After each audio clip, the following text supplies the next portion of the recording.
मी आत्ता आमच्या परसवामध्ये उभी आहे आणि आमच्या परसवातील चिक्कूच्या झाडाला चिक्कू भरपूर लागलेले आहेत आणि त्यात काय झालं आहे, आमच्या गावामध्ये माकडाचं प्रमाण भरपूर वाढल्यामुळं सगळे जे काही त्यांना भेटेल खायला ते सगळं खातात. त्यातील आता थोडे आमचे चिक्कू शिल्लक राहिलेले आहेत, तर ते चिक्कू मी आता काढणार आहे. तर तुम्हाला पण दाखवूया म्हटलं, तर चला बघूयात.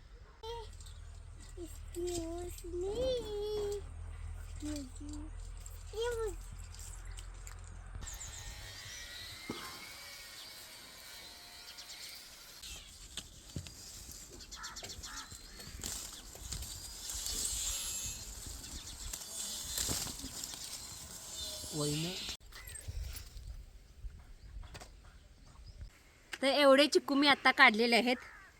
चिक्कूंचा आकार बघा किती मोठा आहे.